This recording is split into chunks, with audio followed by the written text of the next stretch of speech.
I love biographies. I'm actually not a big history buff, but I am a big biography buff. I love just spending a whole book in someone else's life, and so, you know, I had written a paper on Hamilton in high school, gotten a B- on it. I knew just enough to be intrigued by this very well-reviewed book by Ron Chernow called Alexander Hamilton. I start reading it. I actually told my friend Jeremy McCarter about it, like, the week before we left. But then as I'm reading it on vacation, I immediately just Googled Alexander Hamilton musical because I couldn't believe no one had done it. And I got a lot of entries about Hamilton, Ontario, in Canada. Okay, all right, Ontario. And then I got to work. So, I remember when you were writing this, and I remember being at dinner with you at your agent's house, John Mazzetti's house, and you kind of disappeared that summer day, and then you came back. We were staying at his house. Yes, and you were like, I'm gonna play for you a song about Thomas Jefferson. And that night you said that this was for like a concept album you were doing, and I asked you, are you going to be in it? And you're like, no, Frank, I'm not going to be in it. So when did you go from concept album to an actual production, and yes, I'm going to be doing this, I'm going to play Hamilton? I think very gradually. I wrote What Did I Miss at my agent's house, and Frank was there. So that was a moment. Mostly pool time, but then I would go away and write. And I think for me, it was helpful to think about it as an album because of the way I listen to hip hop. I listen to the hip hop I love. I get more and more each time I listen to it, but the thing that's drilled into your head when you're writing for musical theater is clarity, and everyone's got to get everything the first time. And that's true, but at the same time, I wanted the lyrics to be dense enough that the 5th time you hear it, the 6th time you hear it, the 10th time Howard hears it and is preparing a presentation on it at BroadwayCon, he hears new stuff about it. And so it helped me to think about it as an album because I knew I could just really pack it in. And then I became Hamilton really out of expediency. It was sort of easier for me to do it than to teach it to anybody else. And I was very grateful for Javier Munoz, who had played Usnavi after me. We worked on that role together, and he'd step out and he'd do the show and I would watch it with him in it. And we basically did that again for Hamilton. I would step out, watch him do it, come in, and that's how we figured the role out. Obviously Hamilton turned into a phenomenon, and still going strong, literally right outside his world. Coming up on the 10th anniversary, right? We talked a lot about this, your love of Sondheim, your love of Andrew Lloyd Webber, and both of those folks are very much in this piece. Can you just talk about your influence? Yeah, well, I think Hamilton has some.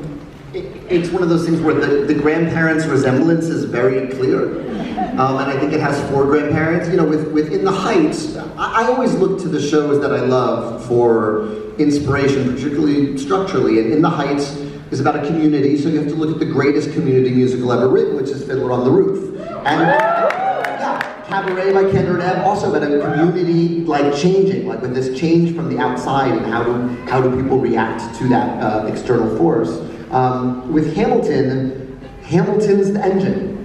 He is the engine, and everyone is either with him or against him, or with him and then against him. But he is this propulsive thing, and so you look to the show as where it's one character who just barrels through. And so the parents for me for the show are Sweeney Todd, Jesus Christ Superstar, and those are the ones that were Gypsy, because you're with Mama Rose or you're against her. And we really looked at characters with really strong central, shows with really strong central characters, and particularly Jesus Christ Superstar. You've got Judas as the narrator. You can see that kind of become Aaron Burr becoming Hamilton's narrator, and of course, the introduction to Hamilton owes so much to the prologue of Sweeney Todd.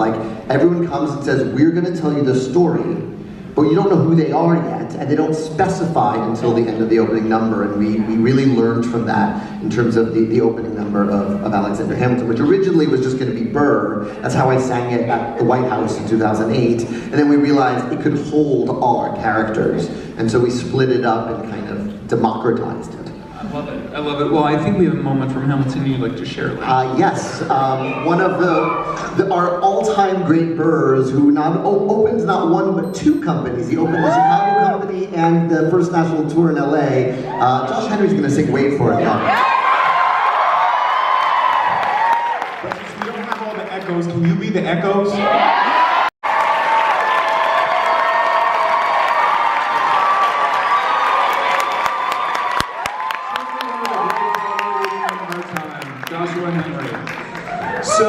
So Lynn, Moana. Moana brings you into the Disney world, if you will, and I'm just curious, were you, we think about, we're around the same age, and you think about the Disney movies of our childhood, the Alan Menken, Howard Ashman collaborations like Mermaid and Aladdin and Beauty and the Beast. How much did those inspire you as a writer, as a creator, as a songwriter? Yes. Tell me more. Stop. I think anyone who's in this room knows that Little Mermaid is the reason I'm here talking to you. Because I saw a Caribbean Calypso number when I was 9 years old underwater, and my brain exploded, and the pieces still haven't come back together. It was the most formative, most transported I had ever felt in a movie, and I wore out my Beauty and the Beast, and I wore out my Aladdin. Like those were and also Little Shop of Horrors. Like Ashton Menken were my eyes, and so when I interviewed for the job, it was before Hamilton had come out, and it was the directors of the original Little Mermaid. It was Ron and John, and I went in there and said, "I'm here because of you. I'm writing music because you made that movie," and I was very lucky to get the job. I found out I got the job the same day I found out we were having our first child, baby Ring Lessons, and then I was basically writing it while I was in Hamilton because I got hired in 2014. In spring of 2014, and then, so all my demos are all Hamilton alums. So Pippa Sue sang the first How Far I'll Go, Chris Jackson sang all of the Maui stuff, and then he also got to play Moana's dad on the album. But the demos were terrible because I'm singing into like my headphones in my dressing room, but I happen to have world-class singers around me. So Hamilton and Moana are very much born like at the same time. They're siblings. You're a creative genius. You talk about doing Hamilton at the same time writing Moana. As an artist, how do you tackle everything all at once? Like, how does your brain work? Let's get into your brain for a second. Well, I think that for me, the weird thing about Hamilton, and Josh can attest to this too, is it requires all of your focus. It's actually a yoga. Like, you can't be anywhere but inside of Hamilton once you're in Hamilton. If you space out for a second, someone's gonna hit you in the head with a chair. You're gonna fall off one or two turntables. So that was, while the Hamilton mania was starting and it was getting harder to get in the building, and just because people wanted to be around it for the best of reasons, my refuge became writing Moana and doing the show. And so, I wasn't going to parties, I wasn't going to hang out with all the crazy famous people who were coming to see the show. I had songs due. So I'm grateful it came when it did, because it kind of kept all the noise outside. I was like, all right, great that that's happening literally outside the building, but I have to figure out what this crab sounds like. So every time I get a show up, I mourn writing it. I'm like, oh, I'm done writing it. I have a little kind of post blues. I remember feeling that very acutely because I'd spent 8 years writing Heights, and then I suddenly wasn't writing in Heights anymore. And with Hamilton, there was no time for that. I had Moana songs too. Well, speaking of Moana songs, that's a great segue for Anissa, right? Yes, let's do it. Here comes Anissa, folks, to sing How Far I'll Go.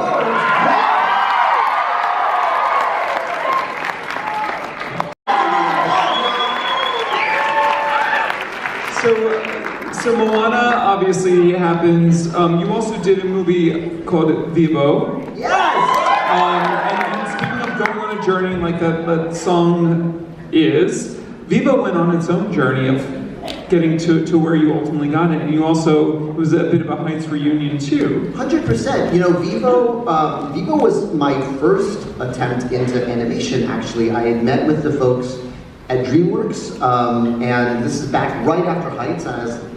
I told them it's my dream to write an animated musical, and we went down the road with this story called Vivo that was written by a writer named Peter Barzachini, and it had a totally different plot line, but I'd written a bunch of songs for it, and it just never got made. Like many projects, like we wrote a bunch of songs, we got it as far as we could go, and they said, we're not making it, and we said, okay. So then once Hamilton happened, everyone was like, we love Hamilton, what else do you have? And I was like, I got a trunk full of songs about these Cuban musicians that no one is doing anything with. And we got Chiara aboard, so I got to write with Chiara, and Chiara wrote the screenplay, and Alex Lacamoire did the music direction and wrote the score. So it's a full-on Heights reunion, and I'm really proud of it. And one of the things I love was that Chiara added this character that was not in the original version, named Gabby. It was based on her sister, who was named Gabby, and Gabby is just like, she's just the kid we all would be if no one ever told us we were cringe or we tried too hard. She's just like unapologetically herself and is proud of it. And I love her so much. It's so fun to write for her. And so I wrote the song for her called My Own Drum, and we're gonna do it today. Singing My Own Drum from Vivo.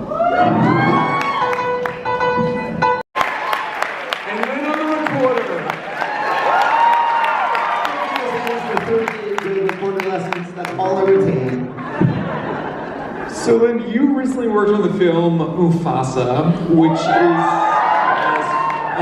which is the prequel to The Lion King, and you're with that property. You're picking up where Sir Elton John and Sir Tim Rice have left their mark, and you're taking on these classic characters, and you're also taking on their voices. What was that experience like for you? It was incredible. I mean, I said yes to the job because Barry Jenkins was directing. I think he's one of the brilliant directors of our time. And I just wanted to be in that room, and I wanted to, he'd never worked on a musical before, and the script was so good. And so it's funny, like I didn't feel, like I didn't know those characters. I feel like we all know those characters so well. I'm a Lion King completist. I have seen the direct-to-video sequels, Justice for Lion King 1.5. I watched The Lion Guard. Have you heard Chris Jackson in The Lion Guard? So good. So those songs are great. So to me, The Lion King didn't feel like one movie that was intimidating to follow up. It felt like this shared universe, especially, you know, the Broadway musical On This Block that is just so brilliant, and really expanded the language. So, you know, I did two things. I said I need to work with Levo, because I knew that to me, he is the voice, the connective tissue of all of the different Lion King stories, and the music, and what he brings to the music is only he could bring. And then the other thing was getting a chance to write the kinds of Disney songs that the Disney movies I'd worked on just didn't have. So to get to write a really great villain song for Mads Mikkelsen, I mean, like, if you ever pictured a lion smoking a cigarette, that's what I pictured while I was writing this tune, just like, bye-bye. And that was delicious to write. And then the other thing I hadn't had a chance to write was like the old school, early 90s, like Disney ballad, like that Peabo Bryson shit, like that Beauty and the Beast, A Whole New World, Kiss the Girl, which I rewound 1,000 times as a kid. I really wanted to write one of those, and the script created an amazing opportunity for it, because there was a line of dialogue where Sarabi is cornering Mufasa and forcing him to confront his feelings. She says, I know it's you. And I was like, thank you, that's the title, I'll take it from here. And here to sing it is Josh Henry and Anissa Bolt. The music nerd thing about about that song because I know Howard is probably here and he likes to dissect and deconstruct my music on YouTube, and he does it very beautifully. There's a weird thing with the Mufasa songs, which is most times when you change keys in a song, you go up because you want like the music to lift and go and exciting. This is the only one I can think of where the 2 times we changed keys, we changed down. So when I Always Wanted a Brother, they go from being like little kids to I Always Wanted a Brother. We shift down, and I think that feels like them becoming more themselves. Then we did it again, like I loved it so much on I Always Wanted a Brother that we did it again for Tell Me It's You, because they're going from like not fully embracing who they are and how they feel into who they are and how they feel. So it's the rare down, key change down. Sorry, that was my music nerdery moment. We can go back to the Sticking with that, getting the idea you said from the script and then building that song. Did the melody come to you first, or did you pull that idea from the script and then write something out, and then the melody came with the lyric? I think the melody came to me with the phrase, tell me it's you, I know it's you. I think I had that, and then I had to earn it with the rest of the song. Sometimes you get a really great idea for like one line, and it's like, okay, now I have to earn this line because this is really cool. So what is the opposite of this so that this feels surprising? I Always Wanted a Brother was the opposite. I actually started with a bass groove that Nicholas Bertel had made when he was doing early explorations with, on the movie and what the movie could sound like. And so I grabbed that bass line, started running over it, then the first thing I got was, hey, did your mama say you could be out this late? So I had that, and I really liked that. And then I started writing the story elements beforehand to build into that. And then I Always Wanted a Brother came out of nowhere. Like, it just felt like the most different place we could go, and that I have no explanation for. Like, sometimes your job is to just build the runway so that the plane of inspiration knows where to land. And I built the first verse, and I built the first chorus, and I didn't know where I was going, and then ba-na-na-na-na-na-na came out of nowhere. And I'm very grateful it did, because now everybody is not singing it. But yeah, so I mean, it's every song is totally different. Like, just like every birth, like every story is totally different. You recently dropped an incredible album, Warriors. I take it everyone in this room has it on their phone like I do.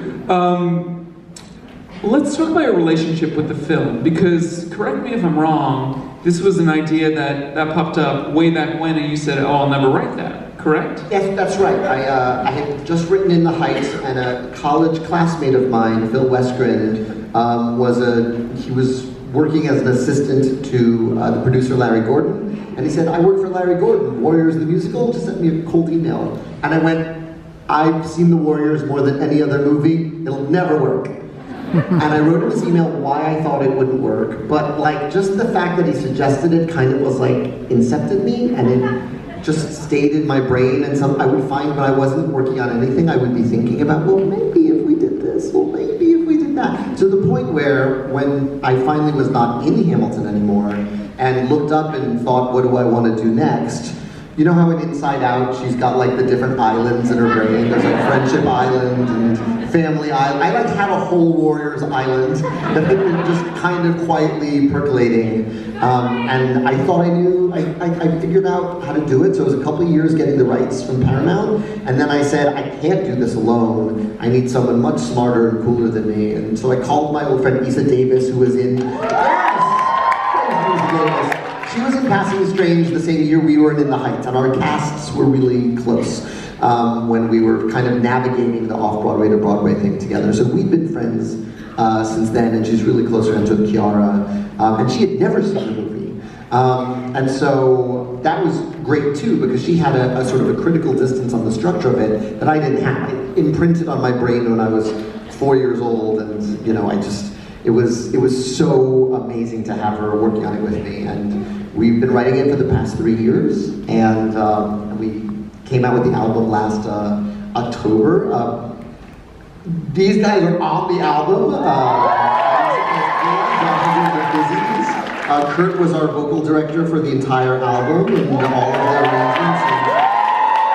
I just kept calling Kurt and being like, okay, you're gonna be in a room with Shinsia tomorrow. Okay, you're gonna be in a room with Mark Anthony tomorrow. Like, it was just increasingly ludicrous assignments. I mean, the artists on the album, we've talked about this. Unbelievable. Lauryn Hill, Billy Porter, the folks on this stage. I mean, how'd you get all these folks on your album, Lin? How'd you get them on? Several. Yes, he's Lin, that's right. Yeah, I guess I'm answering your question. But also, there was love for the movie. Nas, this is like Nas's favorite movie, and so when he came aboard as an executive producer, he really helped us out in terms of explaining what this was to artists who, you know, were used to making their own albums and writing their own lyrics. Like, because Lauryn Hill, she doesn't record anyone else's stuff, right? That's like it's very rare. Yeah, yeah. A couple of covers. I mean, you know, she covered "Killing Me Softly," and it's the version we listen to now. So when she does it, it's really amazing.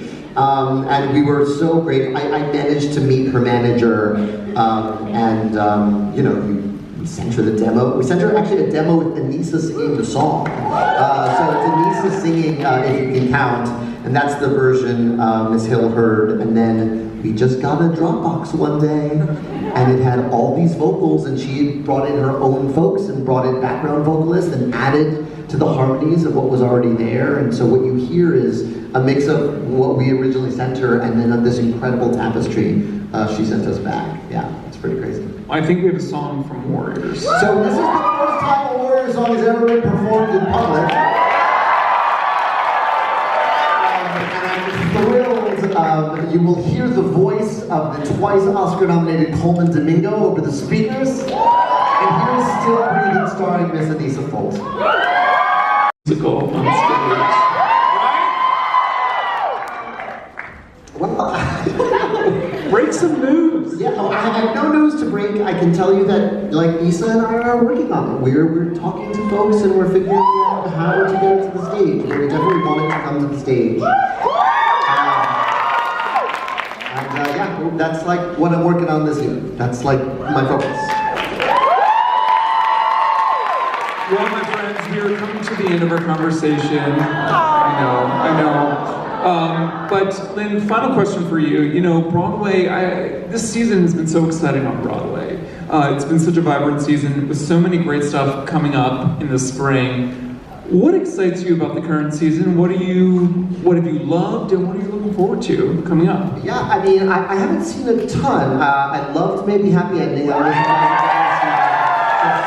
It's so wonderful to get new musicals that we just, it's amazing to walk in and have no idea what's going to happen and then just be so floored and moved. And there's a lot of stuff coming in the spring I'm really excited for.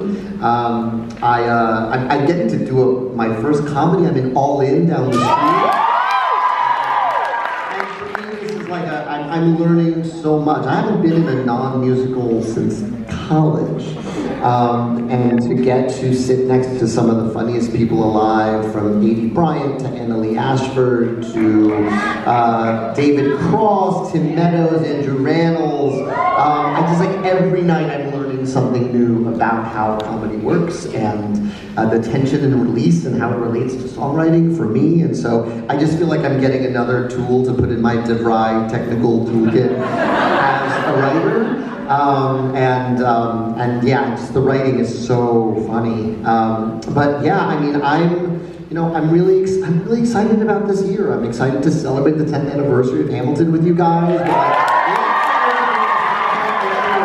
I know there was some rumor that we're doing some Taylor Swiftian tour. I have no Taylor Swiftian tour for you. But what I have is just, we're gonna do lots of little shit all year. Like, we're gonna try to do Ham for Hams. We're gonna try to do, like, there's gonna be lots of stuff. I didn't want to do one big thing. I wanted to just celebrate all year with you guys. I cannot tell you how grateful I am that I get to write for a living. I would be writing these songs even if I was still teaching at Hunter and no one was listening to them. But the fact that anyone cares what I'm writing, and I've gotten to work with the amazing artists I work with, and the fact that you guys come out means the absolute world to me. So I just feel very, very grateful in this moment.